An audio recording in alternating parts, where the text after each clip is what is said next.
Quiero en primer lugar agradecer a Carmen Simón, la impulsora de este ciclo, y además darle la enhorabuena, ¿no?, por el programa que ha diseñado. No lo digo por mí, ni mucho menos, pero sí agradezco que el ámbito de la nutrición pues esté presente en este ciclo y la verdad es que creo que nos debemos sentir muy confortables con ello para ver los lazos, como venimos haciendo, entre la gastronomía y la nutrición. Y por supuesto también mi agradecimiento pues a la presidenta, a Lourdes y a la directora de la Real Academia de Gastronomía, a Elena Rodríguez, a todos los académicos y por supuesto pues a los participantes, ¿no? Y como les decía, pues en este rato vamos a tratar de poner en común cuál es actualmente el concepto de dieta saludable o el que pretendemos que sea.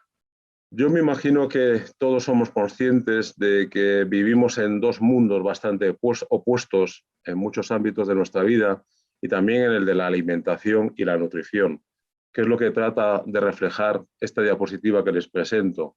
Esa parte superior de la diapositiva, donde están esos maravillosos cuadros de Botero, donde se describe, ¿no?, se nos hace llegar ese mundo de la abundancia, que es realmente en el que la mayor parte de nosotros vivimos en nuestro país. Y fíjense que está en recuadro, hay dos palabras, disminuir y aumentar.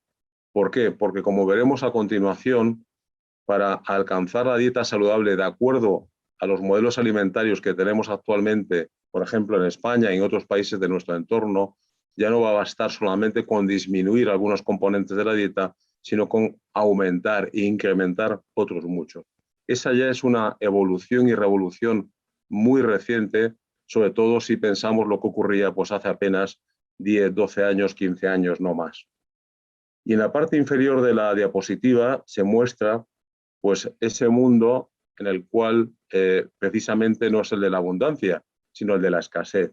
Y fíjense que ahí, desde luego, hasta ahora, para entender el concepto de dieta saludable, tenemos únicamente que referirnos al término aumentar, incrementar, sin duda, componentes de la dieta, como es energía, para entendernos calorías, proteína o micronutrientes, vitaminas de las que se carecen habitualmente en esos modelos alimentarios.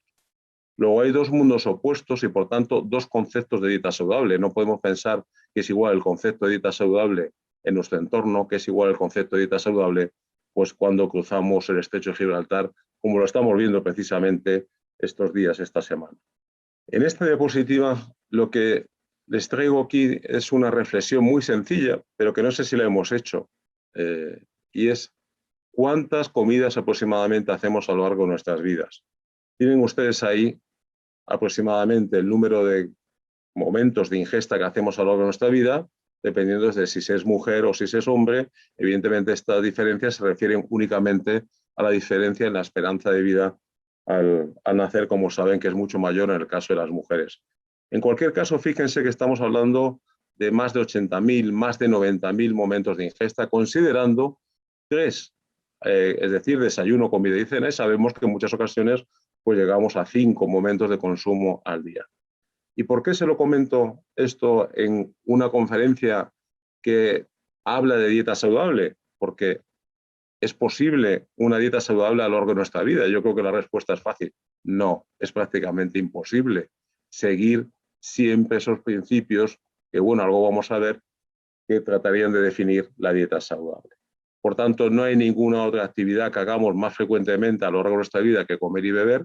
Trataremos de hacerlo de la manera más saludable, satisfactoria y un largo etcétera que vamos a ver a continuación, pero lo cierto es que va a ser muy complicado adherirse a esos principios porque es muy frecuente el número de ocasiones en las que comemos y en las que bebemos. Pero fíjense que el tratar de definir de manera única un concepto de dieta saludable pues aún es más complejo en los últimos años. Esta diapositiva es una fotografía de las muy numerosas tipologías de consumidor que actualmente nos vamos encontrando. Ahí aparecen los millennials, aparece la población senior, los singles, los seguidores de dietas, los activistas, los vegetarianos o los flexitarianos, etcétera, etcétera. Y evidentemente, cada una de estas tipologías de consumidor tiene en su cabeza, en su percepción, por varias circunstancias, un propio concepto de dieta saludable. Y evidentemente también, y aquí es una llamada clara a la industria, pero también sin duda al ámbito de la restauración, habrá que ser suficientemente flexible y suficientemente también, diría yo, imaginativo para responder a estas crecientes demandas de muy diferentes tipos de consumidores. Bueno, a pesar de esas dificultades iniciales, si me permiten, como digamos tenemos que dar una serie de pautas, pues actualmente, ¿qué pretendemos? ¿Cuáles son los retos a la hora de definir nuestra alimentación saludable en el siglo XXI?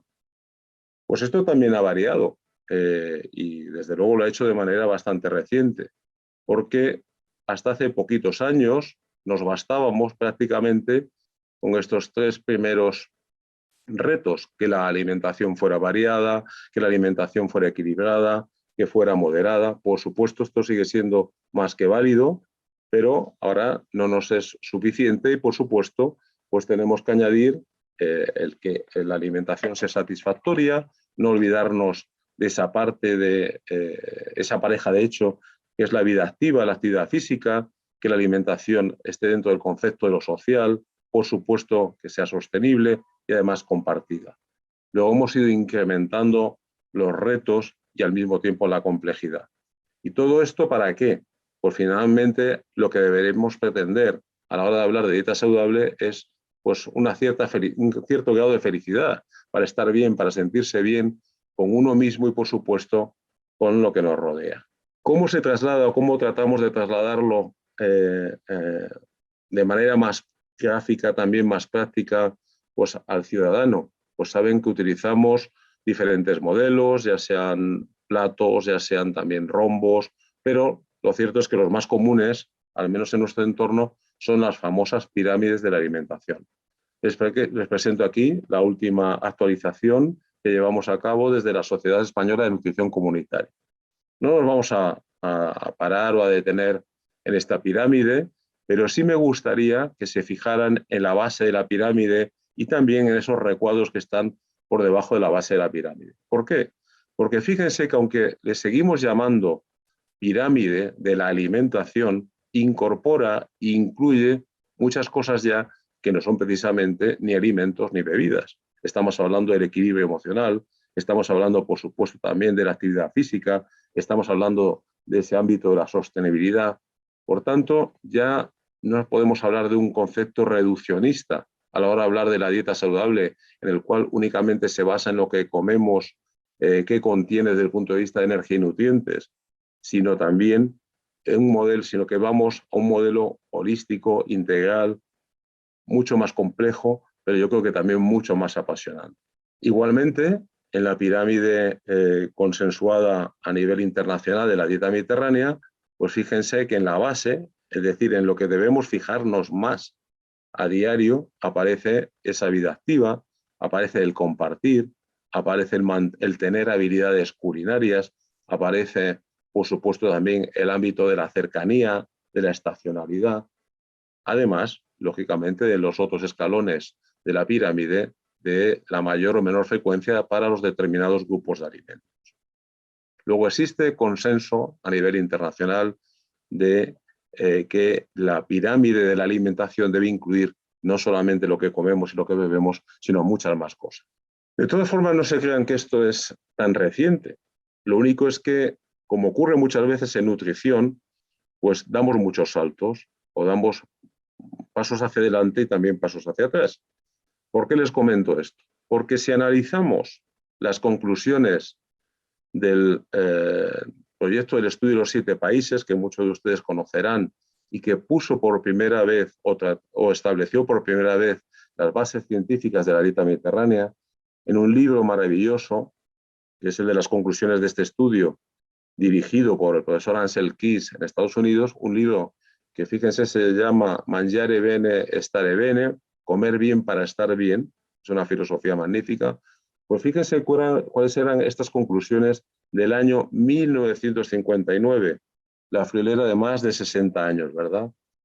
Pues mantener el peso adecuado, reducir el consumo de grasa saturada, usar preferentemente aceites vegetales y mantener el aporte calórico de las grasas por debajo del 30%, consumir verduras, frutas y lácteos descremados, no abusar de la sal ni del azúcar refinado, realizar regularmente ejercicio físico, evitar el tabaco, el alcohol y los excitantes, visitar al médico con regularidad y evitar preocuparse en exceso.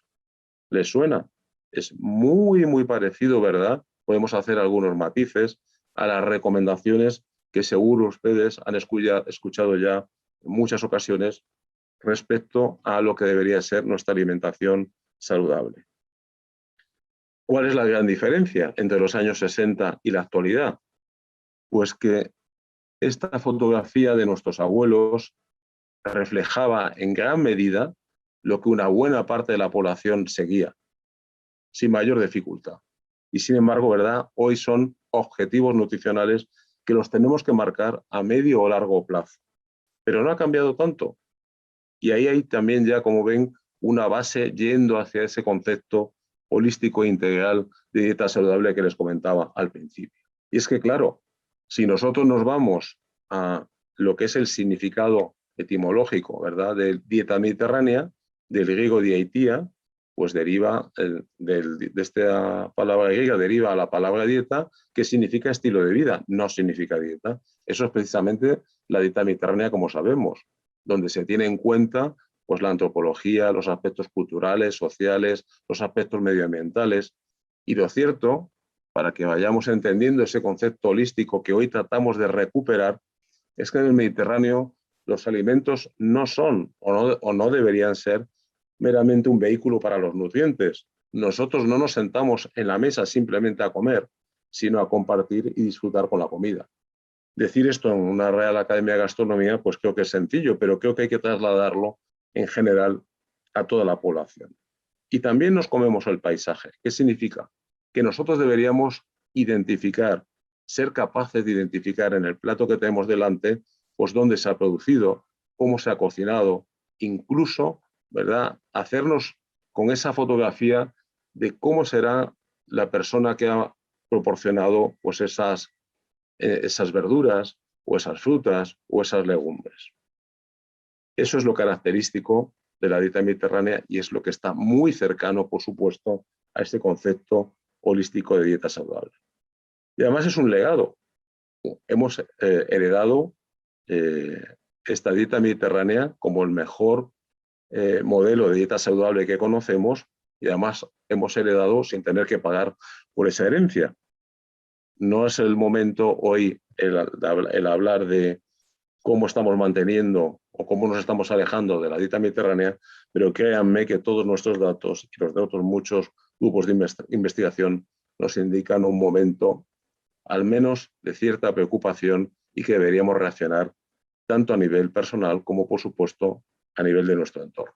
Si ustedes se han fijado en esas conclusiones del estudio de los 7 países de los años 60, habrán visto que fundamentalmente entre las recomendaciones había el no abusar de, disminuir, consumir. Y fíjense que en esta diapositiva que les traigo aquí, muy reciente, publicada en una revista de tanto prestigio como es The Lancet, en este estudio hemos tenido la oportunidad y la suerte de participar, lo que se ha analizado es cómo los diferentes factores dietéticos en más de 195 países contribuyen en mayor o menor medida en enfermedades relacionadas con la alimentación. Por supuesto, la estrella en la Champions League de esas patologías son las enfermedades cardiovasculares, pero no son las únicas. Aquí tienen ustedes la diabetes tipo 2, diferentes tipos de cáncer u otras causas. Pues fíjense, aunque la siguiente diapositiva está de manera más simplificada, que efectivamente en primera posición, en negativo, aparece el tener una dieta alta en sal, en sodio.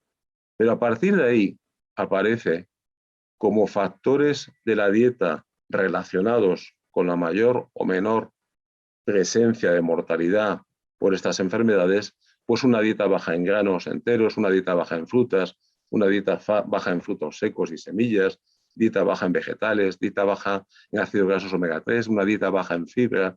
Es decir, fíjense, esta es una una pequeña revolución, si me permiten, porque estamos hablando ya de incrementar muchos componentes de la dieta.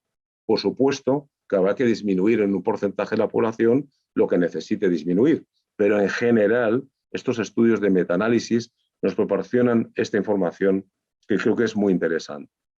Y como les comentaba, aquí está resumido cuáles serían los principales factores de riesgo de mortalidad relacionados con la dieta, ese alto consumo de sodio y lo que les acabo de comentar.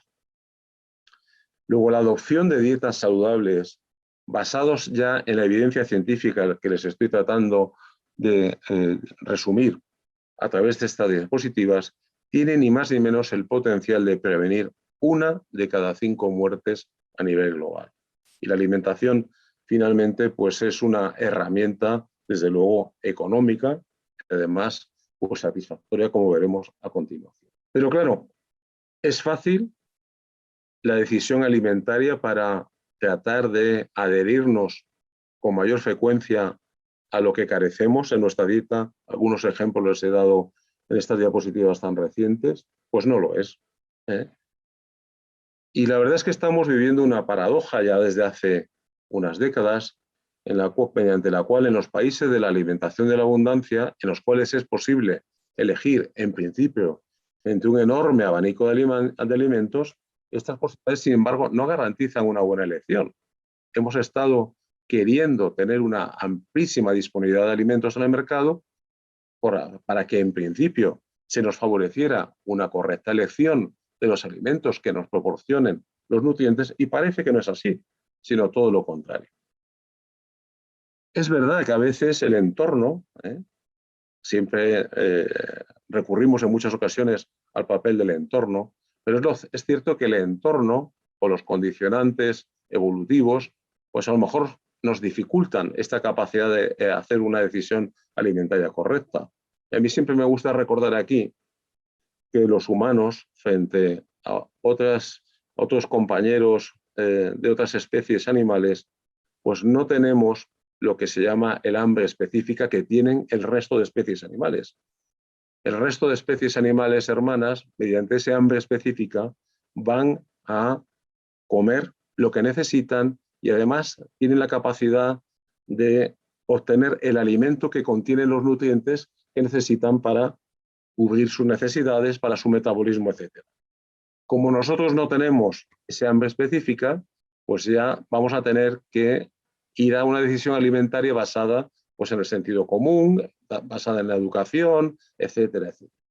Y evidentemente eso parece que nos complica en un mundo de tanta abundancia y dispersión. Luego nunca hubo tanto de elegir y al mismo tiempo menos tiempo y capacidad para hacerlo, o también, si me permiten, probablemente que no prioricemos el tema de la decisión alimentaria como deberíamos, teniendo en cuenta, como les he dicho, la cantidad y número de veces que realizamos ingestas a lo largo de nuestra vida.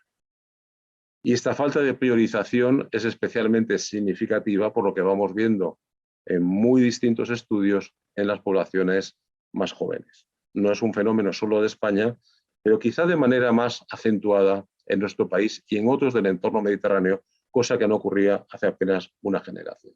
Creo que para poder cumplir con esos principios, esos conceptos de dieta saludable, es bueno también recordar que la alimentación es un proceso voluntario, que no estamos hablando ya solamente de la granja a la mesa, como muchas veces se habla en estrategias pues de proyectos europeos, etcétera, sino de la granja a la boca. Nadie nos obliga a comer y a beber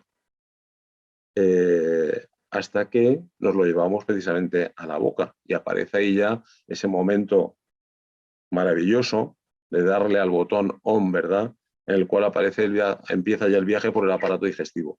Pero hasta ese momento hemos podido determinar qué queremos comer, cómo lo queremos hacer, cómo lo queremos cocinar, etc.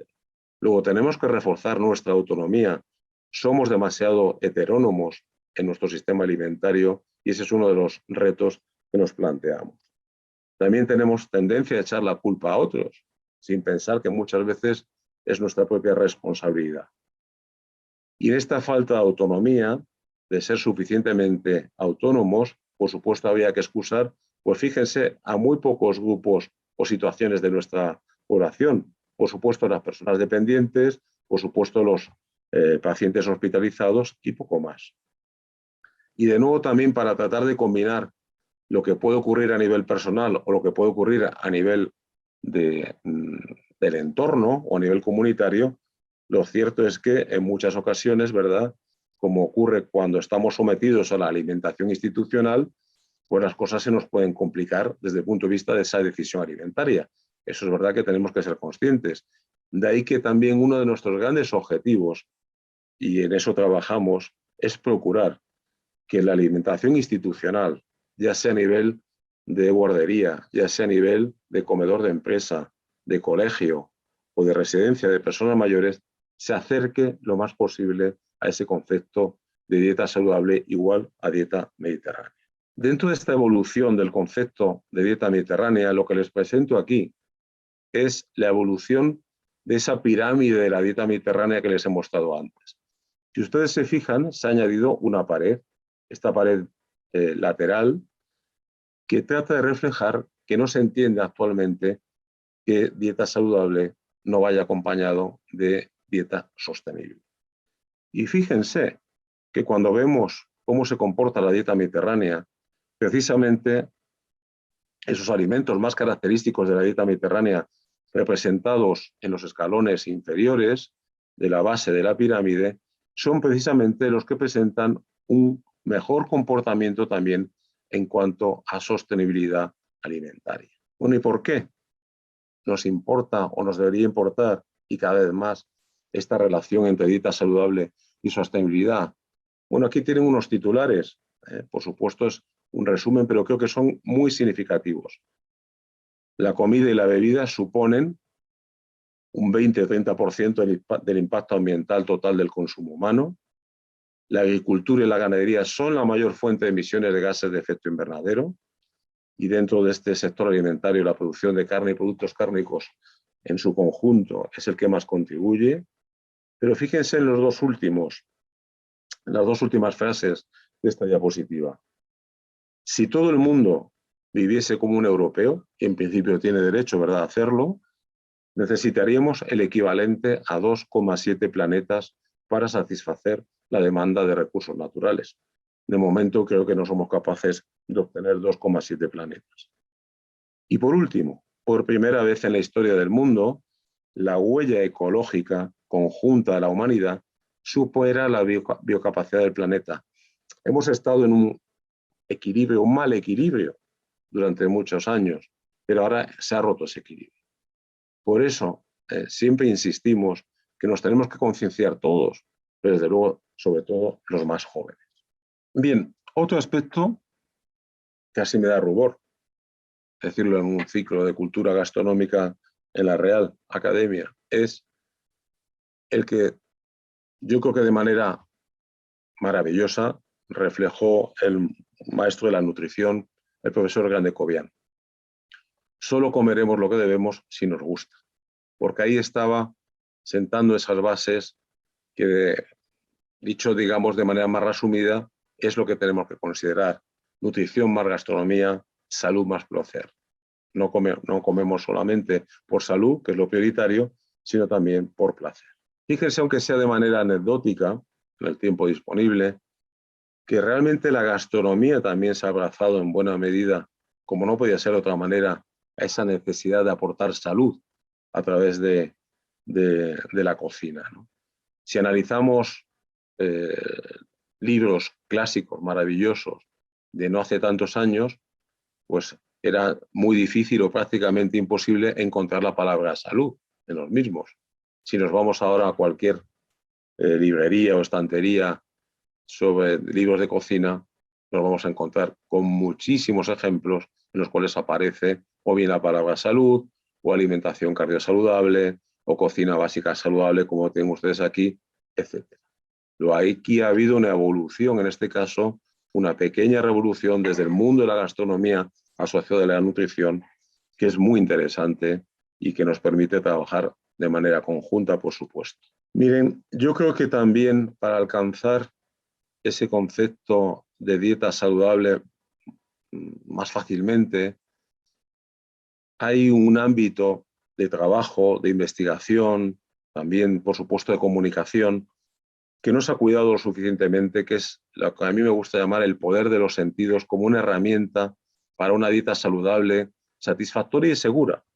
Es decir, estamos hablando de desarrollar el sentido del gusto a través de la educación, de desarrollar el olfato, como todos sabemos, para eh, eh, esas maravillosas recetas y además que no se intentar adaptar esas recetas o esa cocina a cómo varía el olfato, por ejemplo, a medida que envejecemos, el ámbito de la vista, por supuesto que muchas veces, ¿verdad?, comemos a través de la vista, el propio oído, todo ese mundo maravilloso de lo crujiente, ¿no? Desde lo que es el aperitivo hasta lo que puede ser pues, una determinada fruta y el tacto. Todo en su conjunto, perdón, todo en su conjunto tiene que ver con lo que llamamos el poder de los sentidos.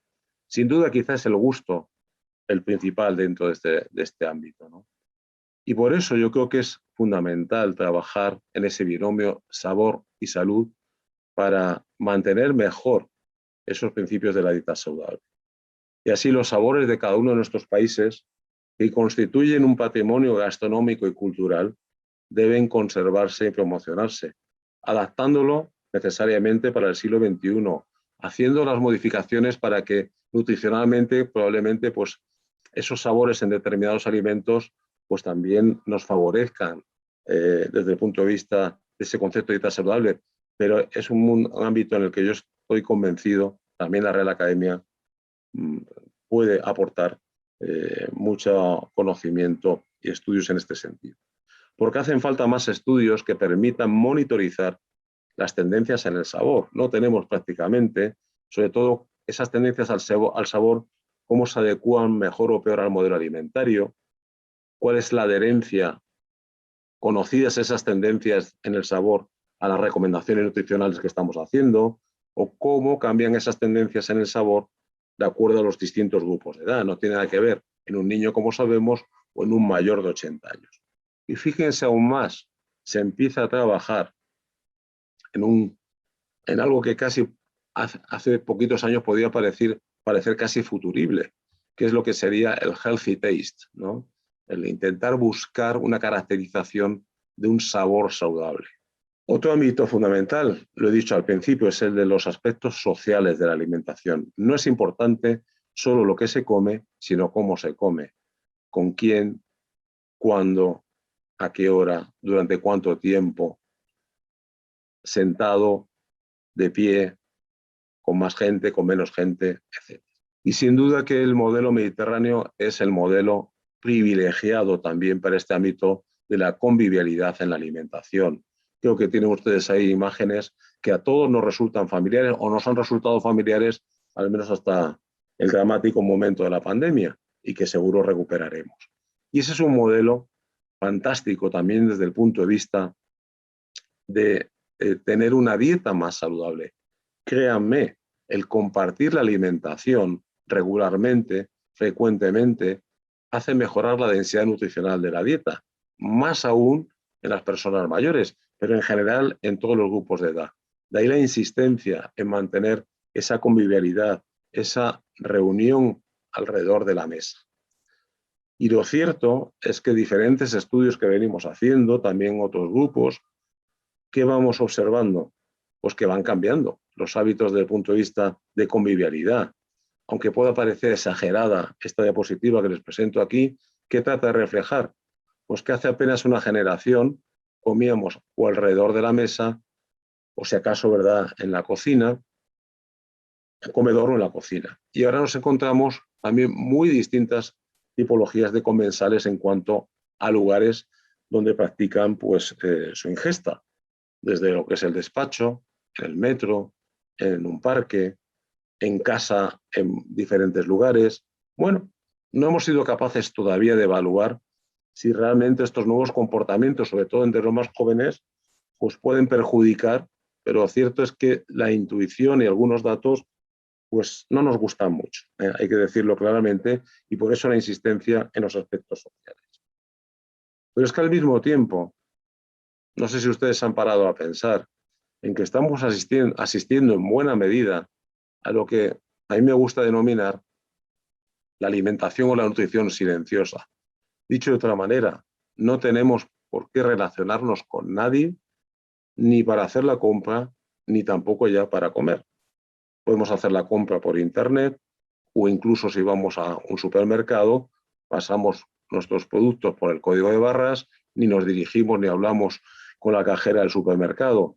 Pero es que además después, en ese modelo de alimentación institucional, pues comemos muchas veces con nuestros auriculares, en el comedor de empresa, en el comedor universitario, etcétera. Y aún encima llegamos a casa, ¿verdad? Y no vamos a hacer en muchas ocasiones esa comida en familia o en pareja, sino que pues vamos a optar por la comida en el sofá, aislado en la habitación, delante de pantalla.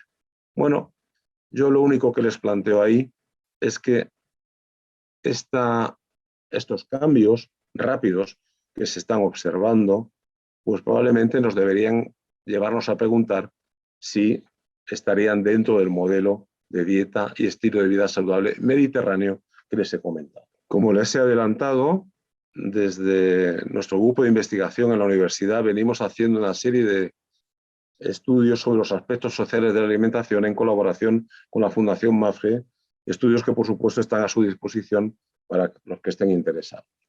En estos estudios no hablamos ni de energía ni de nutrientes, hablamos pues de la compra, de cómo se cocina, del tiempo que se dedica a cocinar y un largo etcétera. Y sí me ha parecido oportuno traerles aquí esta diapositiva que hemos publicado en revista científica y en la cual lo que hemos pretendido es asociar factores sociales que tienen que ver con un mejor control del peso corporal, ni más ni menos.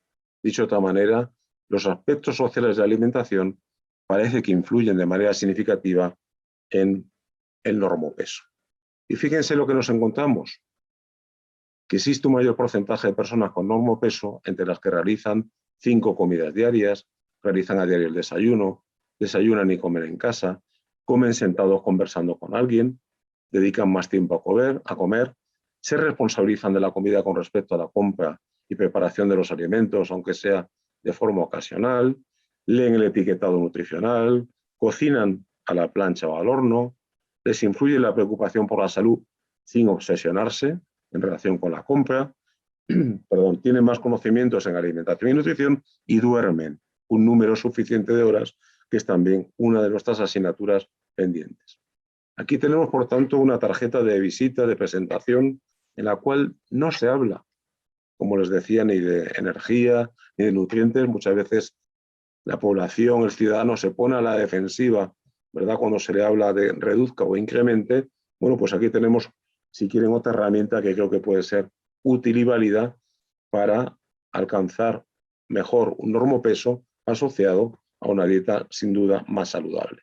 Bueno, para ir finalizando, desde luego yo no puedo dejar de mencionar el problema al que nos enfrentamos en el mundo de la alimentación y de la nutrición, que está rodeado de mitos, de magia, de fakes, de paparruchadas, como queramos expresarlo en el idioma que queramos hacerlo.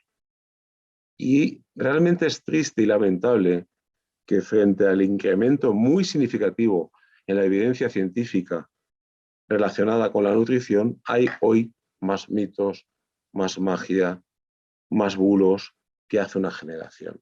Eso yo creo que nos debe llevar a todos a una reflexión personal, pero también a una reflexión colectiva. Pero a mí, si me permiten, me gustaría quizá pues también no dar un consejo, pero sí transmitir yo creo una idea que es sencilla y que está probada, que lo hemos probado en diferentes encuestas que hemos hecho en población. Y es que a medida que se alejan más de los mitos, de la magia, de fakes, de bulos, hay más adherencia a la dieta saludable y, por tanto, a todo lo que ello conlleva. Bien, y para ir finalizando, to take home, les presento aquí también pues, lo que podría ser un resumen de lo que son, vamos a decir, nuestras lecciones aprendidas de muy diferentes encuestas en poblaciones sobre qué debemos mejorar o qué deberíamos hacer para ir hacia ese concepto de dieta saludable. Muchas cosas seguro que la tienen en su cabeza, seguro que les suenan, pero bueno, aquí está recogido de manera más esquemática.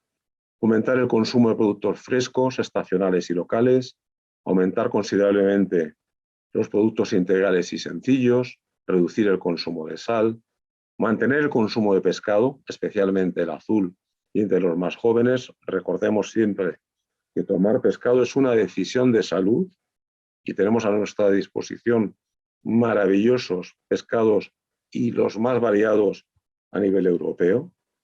Aumentar considerablemente el consumo de cereales y legumbres, siempre que sea posible integrales. Mejorar el aporte de frutas y verduras, siempre que sea posible optar por el aceite de oliva virgen extra. Reducir el consumo de carnes rojas y derivados cárnicos. Mantener el consumo de lácteos sin sustitución por las llamadas bebidas vegetales, que pueden ser un complemento, pero no un sustituto. Reducir el consumo de alimentos y bebidas azucarados, prestando especial atención a los más jóvenes. Preocuparse por conocer los alimentos y sus formas de preparación más saludables, socializar, mantenerse activo, estar bien, sentirse bien, equilibrio emocional. Todo lo anterior, por supuesto, es válido, pero también tenemos que ir cambiando nuestra mentalidad en el concepto de dieta saludable si nos atenemos a lo que seguro han escuchado en muchas ocasiones, que es la relación entre genes y alimentos, para que nos lleve hacia lo que sería una nutrición personalizada, una dieta personalizada. Pues bien, en ese sentido, permítanme recordarles cómo se define la nutrición personalizada. Recomendaciones dietéticas que tienen en consideración la variabilidad en la respuesta a la dieta determinada o la variabilidad genética para establecer un patrón de dieta individualizado, procurando la máxima especificidad y eficacia. Y engloba esta nutrición personalizada dos ciencias que hay que tener en cuenta, que son bidireccionales en esa relación entre nuestros genes y los alimentos. La nutrigenómica, que estudia cómo los nutrientes que ingerimos afectan a nuestro metabolismo mediante la modificación, pues, de los genes que contenemos y la expresión de los mismos, ¿no? Y la nutrigenética, que va desde el otro lado, estudia cómo las variantes genéticas pueden influir en la respuesta que tiene nuestro organismo a los nutrientes, es decir, a esa variabilidad individual que encontramos en individuos ante ingesta de igual cantidad de nutrientes, de mismas formas de nutrientes. Y pues he querido poner aquí y rendir tributo al profesor y muy buen amigo José María Ordovás, que es precisamente el gran padre de la nutrigenómica, y creo que debemos presumir de este nuevo concepto de dieta saludable basado en el conocimiento de nuestros genes, la interacción con lo que comemos y con lo que nos rodea, y que gracias al profesor Ordovás y los muy numerosos investigadores que colaboran con él, probablemente nos lleven ya hacia una nueva revolución en este concepto. Para finalizar, dejarles planteado también que probablemente esta pandemia nos lleve hacia una nueva evolución en el concepto de dieta saludable, porque sin duda estamos viviendo una nueva transición nutricional, probablemente yo me atrevo a decir que también gastronómica, y que se ha ido acentuando por esta pandemia. ¿Cómo nos estamos comportando? Bueno, hay estudios propios y de otros grupos que nos muestran, pues, algunas cosas como las que les resumo aquí. Durante el confinamiento nos hemos mostrado de alguna manera más mediterráneos, con más consumo de producto fresco, de frutas, verduras, legumbres, de pescado. Hemos optado por la cercanía, también asociado a la sostenibilidad, pero también al mismo tiempo hemos optado por más alimentos precocinados, habitualmente ricos en grasa, azúcares en sodio, por más azúcares en general. Recuerden, por ese boom de la repostería casera, y también por un consumo de más bebidas alcohólicas de todo tipo, de baja graduación y de alta graduación. Luego, el momento actual y futuro debe servir también para recuperar las habilidades culinarias que parece, ¿verdad?, que nos hemos animado durante la pandemia, y hacerlo en el ámbito familiar se convierte sin duda en una oportunidad. ¿Cómo será, por tanto, el consumidor, o pensamos que puede ser el consumidor post-COVID-19 nutricionalmente? Más preocupado por la salud, todo lo relacionado con el sistema inmune, con el sistema antioxidante, más mediterráneo, al menos en la dieta. No sabemos si menos social, si ese pozo de no poder establecer relaciones sociales se mantendrá, total, parcialmente, dependiendo del grupo de población. Algo que nos preocupa y mucho, con menos poder adquisitivo, con una mucho mayor vulnerabilidad alimentaria. No solamente estamos hablando de las colas del hambre, sino situaciones que no tienen por qué llegar a las colas del hambre, pero que suponen merma en el poder adquisitivo, y normalmente eso suele conllevar adquisición y consumo de alimentos con más contenido en azúcar, grasa, sodio, menos alimento fresco. Por tanto, más alejado del concepto de dieta saludable. Al mismo tiempo, con más habilidades culinarias y sin duda más digitalizado. Ese consumidor va a querer, va a requerir, va a exigir transparencia en toda la cadena, desde lo que es el contenido nutricional del producto hasta, por supuesto, también saber quién lo ha producido, cómo, cuál es el grado de sostenibilidad, incluso de confort animal. Y hay estrategias y herramientas, como es, por ejemplo, pues, el blockchain, sin duda que ya se están utilizando, nos van a proporcionar, pues, yo creo que una gran información y van a ser de gran ayuda también para este tema que está exigiendo ya el consumidor. Para aquellos que no lo conozcan, para finalizar y siguiendo con el tema de la alimentación COVID y post-COVID, pues hay un informe relativamente reciente, como ven, de octubre del 2020, del grupo multidisciplinar de trabajo que asesora al Ministerio de Ciencia e Innovación, grupo que también está coordinado por el profesor José María Ordovás, y he sacado tres de las conclusiones que yo creo que también son muy importantes como resumen de la conferencia de hoy. Fíjense que por primera vez en la historia de la nutrición moderna, el centro de atención está dirigido al vínculo entre la nutrición y una enfermedad transmisible como COVID. Hemos estado durante décadas hablando de nutrición en enfermedades no transmisibles, cardiovasculares, diabetes, neurodegenerativas. Vamos a tener que seguir hablando, pero en este momento actual se nos plantea ese reto. Sabemos, es así, en el caso de COVID, la nutrición equilibrada contribuiría a reducir la infección, piensen en el sistema inmunitario, a la progresión de la enfermedad, a mejorar la recuperación durante el curso de la enfermedad y a la disminución de las consecuencias negativas del COVID. Ustedes han escuchado también que la obesidad es un factor de riesgo para la infección y, por supuesto, también para una peor recuperación.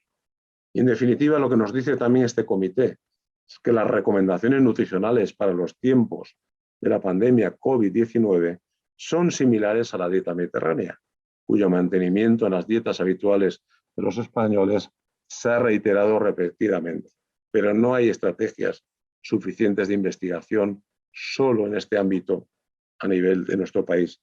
Y por eso yo también hago aquí un llamamiento para que de una vez por todas seamos capaces de incorporarlo a la investigación, el ámbito de la nutrición y el ir monitorizando esos cambios asociados a nuestros modelos de dieta. En definitiva, la dieta es como la nutrición, como la vida, es una cuestión de equilibrio. Y ese equilibrio es el que les deseo a todos ustedes a través de la alimentación, a través de una gastronomía y una cocina satisfactorias y alcanzando pues, la felicidad que se merece. Nada más y muchas gracias por su atención.